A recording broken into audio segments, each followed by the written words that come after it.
Hello guys, இன்னைக்கு நாம dead summoner episode 15 தான் பார்க்க போறோம். வீடியோக்குள்ள போறதுக்கு முன்னாடி வீடியோ உங்களுக்கு பிடிச்சிருந்தா மறக்காம ஒரு லைக் பண்ணிருங்க. இதுதான் என்னோட சேனலுக்கு ஃபர்ஸ்ட் டைமா வரீங்கன்னா சப்ஸ்கிரைப் பண்ணி பெல் ஐகானை பிரஸ் பண்ணி வச்சுக்கோங்க. அப்பதான் நான் ரிலீஸ் பண்ற எல்லா வீடியோ உங்களுக்கு உடனே நோட்டிபிகேஷனா வந்து சேரும். சரி வாங்க, டைம் வேஸ்ட் பண்ணாம டைரக்டா நம்ம எபிக்குள்ள போவோம்.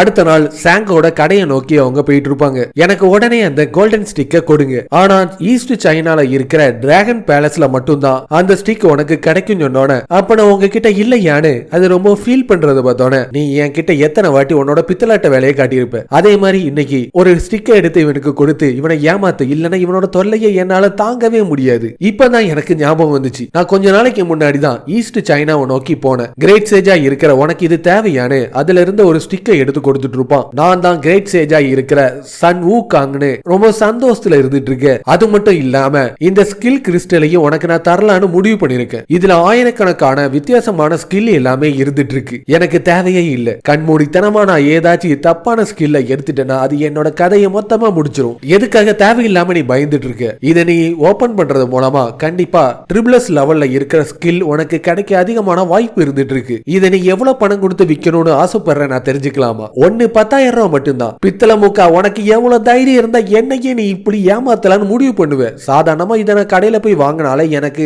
வெறும் $20 பணம் தான் கிடைக்கும். ஆனா நீ என்னன்னா என் தலையிலேயே மிளகு அரைக்கலான்னு முடிவு பண்ணிட்டியா? அது மட்டும் இல்லாம இந்த ஸ்கில் புக்கையும் நான் தரலான்னு முடிவு பண்ணிருக்கேன். இது இந்த பணத்துக்கு ரொம்ப ஒத்தாவே இருந்துட்டு இருக்கும். அதுலயும் இந்த ஸ்டிக்கை உனக்கு நான் ஃப்ரீயா தரலான்னு முடிவு பண்ணிட்டேன்னு சொன்னோன வேற வழி இல்லாம அவனும் பணம் கொடுத்து அதை வாங்கிட்டு இருக்க. இதுல எந்த மாதிரி ஸ்கில் வெளியே வரப்போதுன்னு தெரியல ஏன்னு அவன் யோசிச்சுட்டே போயிட்டு இருக்கும்போது, நாங்க இன்னைக்கு திருப்பியும் டஞ்சனுக்குள்ள போக போறோம், நீ உடனே அங்க வான்னு சொல்லிட்டு அவனோட ஃப்ரெண்ட்ஸ்ல இருந்து அவனுக்கு போன் வந்துட்டு இருக்கு. கிரேட் சேஜ், நம்ம இப்போ வேலைக்குள்ள போறதுக்கான டைம் வந்துட்டுன்னு பவர் லெவலிங் ஜாப் இருக்கிற இடத்தை நோக்கி அவங்க போயிட்டு இருப்பாங்க. நேத்தைக்கு பார்த்த அந்த குண்டன் வேஷியோ, இன்னைக்கு நீ ஃப்ரீயா இருக்கியா? உன் கூட என்ன டஞ்சனுக்கு கூட்டிட்டு போறதுக்கு நீ தயாரா இருக்கியான்னு கேட்டோன்னே, உனக்கு எத்தனை லெவல் அப்கிரேட் பண்ணணும்னு ஆசைப்படுற நான் தெரிஞ்சுக்கலாமா? உன்னோட பட்ஜெட் என்னது? நான் 3 லெவல் இன்க்ரீஸ் பண்ணணும். ஒவ்வொரு லெவலுக்கும் நான் 10,000 ரூபாய் தரதுக்கு தயாரா இருக்கேன்.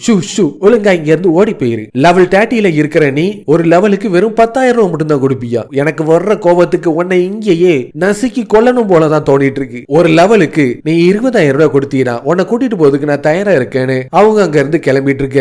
இன்னைக்கு நம்ம எந்த டஞ்சனுக்குள்ள போனோம் நீங்க முடிவு எடுத்திருக்கீங்க நான் தெரிஞ்சுக்கலாமா? நம்ம காப்ளின் ட்ரைபுக்குள்ள போவோம். லெவல் 3ல இருக்கிற மான்ஸ்டர் எல்லாமே அங்க அதிகமா இருந்துட்டு இருக்கும். இது வரைக்கும் நான் அந்த இடத்துக்கு போனதே இல்லைன்னு சொன்னோன்னே, நான் ஆசைப்பட்ட மாதிரியே அவங்க 4 பேருமே காப்ளின் ட்ரைபுக்குள்ள போயிட்டு இருப்பாங்க. எப்பவுமே ஒரு டஞ்சனுக்குள்ள போனா மான்ஸ்டர் இருக்கிற இடத்தை நோக்கி அவங்களா தான் போவாங்க. ஆனா இந்த வாட்டி காப்ளின்ஸ் எல்லாமே அவங்கள தாக்குறதுக்காக அந்த இடத்தை சுத்தி வளைச்சிட்டு இருக்கும். இங்க இருக்கிற காப்ளின் பாஸ் ஏதோ இடத்துல ஒளிஞ்சு இருந்துட்டு இருக்கான். கண்டிப்பா நம்ம கொஞ்சம் ஜாக்கிரதையா இருந்தே தீரணும்னு பார்த்துட்டு இருக்கு. ஒரு போர்ட்டலை பயன்படுத்தி ஒரு ஜைஜாண்டிக்கா இருக்கிற காப்ளின் பாஸ் அந்த இடத்தை நோக்கி வர்றதை பார்த்தோன்னே அவனோட இன்சைட் பவரை பயன்படுத்தி பார்த்துட்டு இருப்பான். அதோட லெவல் வெறும் 31ல இருந்துட்டு இருக்கும். கைஸ், நீங்க எதை நினைச்சு கவலைப்படாதீங்க, இதை நானே பாத்துக்கிறேன்னு கிரேட் சேஜ் அதோட மங்கி கிங் ஸ்டிக்கை பயன்படுத்தி ஒரே அடியில ஒரு காப்ளினை தோக்கடிச்சிட்டு இருக்கும். உனக்கு எவ்வளவு தைரியம் இருந்தா ஸ்னீக் அட்டாக்க பயன்படுத்தி என்னோட ஆளையே தாக்கியிருப்பேன்னு காப்ளின் பாஸ் தாக்க வந்துட்டு இருக்க. நான் குட்டியா இருக்கேன்னு சொல்லிட்டு என்ன நீ தரக்குறைவா நினைச்சு பெரிய தப்பு பண்ணிட்டேன்னு அதோட ஃபயர் டொர்னேடோவை பயன்படுத்தி அங்க இருக்கிற மொத்த மான்ஸ்டரையும் செதறடிச்சிட்டு இருக்க.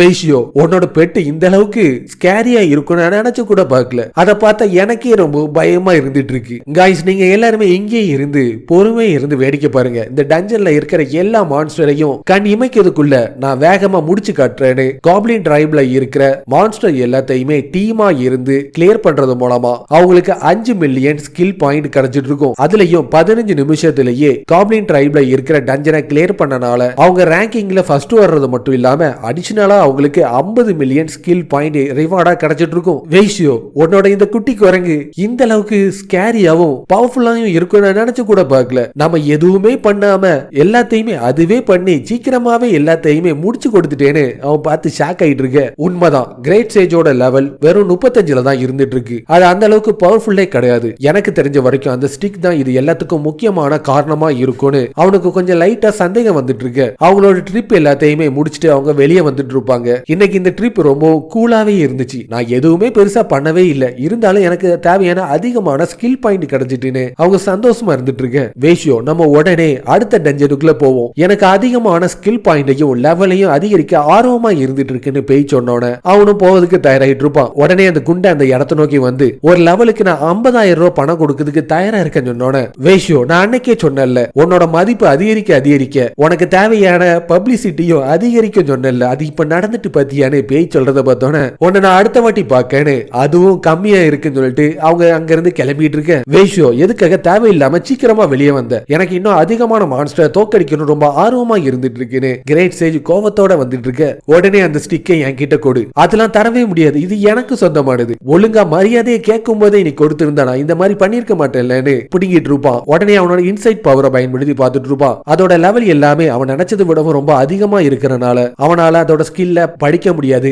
எரர் காட்டிட்டு இருக்கும். இப்ப எனக்கு நல்லாவே புரிஞ்சு போச்சு இது சாதாரண ஸ்டிக்கே கிடையாதுன்னு. அவன் ரொம்ப ஆர்வத்தோட பார்த்துட்டு இருக்க. இது எனக்கு சொந்தமானது, இதை நான் யாருக்கிட்டையும் நான் கொடுக்கவே மாட்டேன், உனக்கு தேவைன்னு நீ ஆசைப்பட்டினா உனக்கு சொந்தமா வேற எதையாச்சும் வாங்கிக்கோ, இந்த மாதிரி விஷயத்துல எனக்கு எந்த ஒரு ஆர்வமும் இல்ல, என் கிட்ட ஏற்கனவே ஒண்ணு இருந்துட்டு இருக்கேன்னு. உடனே ஸ்கில் கிறிஸ்டலை வெளியே எடுத்து ட்ரிபிள் ஸ்கில்ல இருக்கிற ஸ்கில் ஏதாச்சும் எனக்கு கிடைச்சா எவ்வளவு நல்லா இருக்கும்னு ப்ரே பண்ணிட்டு இருக்க.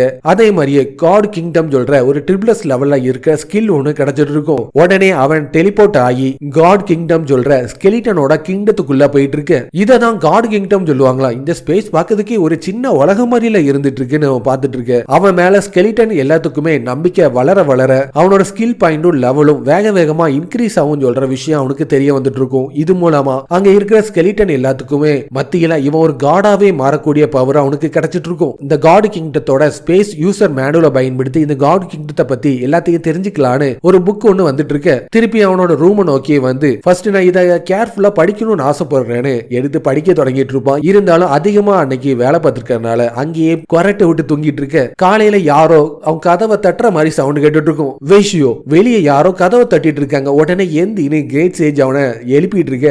என்னன்னு பார்த்தனா பேய் அந்த இடத்தை நோக்கி வந்து இன்னைக்கு எனக்கு என்னோட லெவலையும் ஸ்கில்லையும் அதிகரிக்கணும் ரொம்ப ஆசையா இருந்துட்டு இருக்கு, நம்ம வேணா ஏதாச்சும் ஒரு டஞ்சனுக்கு போவோமான்னு கேட்டோன்னே கிரேட் சேஜ் இப்போ நம்ம அதிகமான மான்ஸ்டரை கொல்லதுக்கான டைம் வந்துட்டுன்னு திருப்பியும் அந்த இடத்தை நோக்கி வந்துட்டு இருப்பாங்க. அப்ப அந்த இடத்துல ஒருத்தன் ஃபாரஸ்ட் லேக் சைட்ல இருக்கிற அபிஸ் டிஃபிகல்ட்டி லெவல்ல இருக்கு டஞ்சனுக்கு நான் போகணும்னு ஆசைப்படுறேன், 4 இல்ல 5 பேர் எனக்கு தேவைப்படுறாங்க, யாரெல்லாம் என் கூட வராங்களோ வெறும் 20 நிமிஷம் அந்த டஞ்சன்ல இருந்தாலே 1 லட்சம் ரூபாய் உங்களுக்கு நான் பணமா கொடுக்கிறதுக்கு தயாரா இருந்துட்டு இருக்கேன். வெறும் 20 நிமிஷம் இருக்கிறதுக்கே 1 லட்சம் ரூபானா 5 பேரை அபிஸ்ல நான் கூட்டிட்டு போனாலே 20 நிமிஷத்துக்கு எனக்கு 5 லட்சம் ரூபாய் கிடைக்கும். அதே 1 மணி நேரம்னா 1.5 மில்லியன் எனக்கு கிடைக்கும். டிஃபிகல்ட்டியோட லெவல் அதிகரிக்க அதிகரிக்க பணமும் ரொம்ப அதிகமா கிடைச்சிட்டு இருக்கும். இவ்வளவு சீக்கிரத்துல நான் பணக்காரனா மாறதுக்கு தேவையான ஒரு வழி எனக்கு கிடைக்கும் நான் நினைச்சு கூட பார்க்கல. ரொம்ப சந்தோஷத்துல அவன் அதிகமான பணத்தை சம்பாதிக்கிறதுக்கு தயாராயிட்டு இருப்பான். இதோட இந்த எபிசோடு முடிஞ்சிடும். இதே மாதிரி இன்ட்ரெஸ்டான எபிசோடு எல்லாத்தையுமே நீங்க தொடர்ச்சியா பார்க்கணும்னு ஆசைப்பட்டீங்கன்னா வீடியோக்கு லைக் கொடுத்து மறக்காம சேனலை சப்ஸ்கிரைப் பண்ணிருங்க. அடுத்த வீடியோல பார்ப்போம். பாய்.